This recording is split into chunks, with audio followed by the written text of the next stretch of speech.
جانوروں میں بھی مختلف اقسام کے بلڈ گروپس ہوتے ہیں۔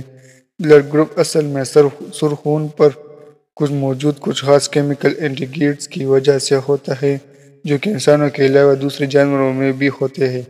ایک دلچسپ بات یہ ہے کہ انسانوں میں جس فیکٹر انٹیگریڈ کی وجہ سے مثبت اور منفی بلڈ گروپ یعنی نیگیٹو پازیٹیو ہوتا ہے، وہ فیکٹر سب سے پہلے ایک بندر میں دریافت ہوا۔ اس بندر کو ریشس مونکی کہا جاتا ہے اور اسی کے نام پر اس فیکٹر کو ریشس فیکٹر کا نام دیا گیا۔ جس طرح آپ نیچے مختلف جانوروں میں پائے جانے والے بلڈ گروپ دیکھ سکتے ہیں، ان میں سے کئی بلڈ گروپ ایسے ہیں جو جانوروں میں ہیں لیکن انسانوں میں نہیں پائے جاتے، اور کچھ بلڈ گروپ ایسے ہیں جو جانوروں اور انسان دونوں میں پائے جاتے ہیں۔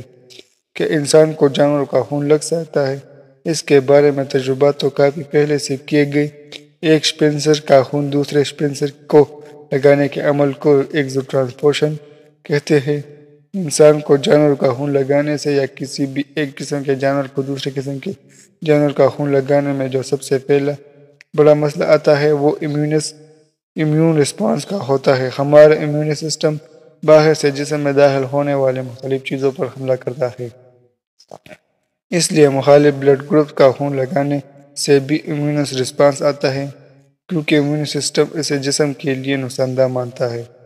اگر آپ جانور کا خون لگائیں گے اور اس کا بلڈ گروپ انسانی بلڈ گروپ سے مختلف ہوگا تو یقیناً امیون رسپانس آئے گا، جو کہ لگائے گئے خون کی مقدار کے مطابق جان لیوا بھی ہو سکتا ہے۔ اگر ہم جانور اور انسانوں کے مشترکہ بلڈ گروپ والا خون بھی لگائیں گے تو ممکن ہے کامیابی ملے، اور یہ بھی ممکن ہے کہ امیون سسٹم خون میں موجود کسی اور چیز کے خلاف عمل کرے۔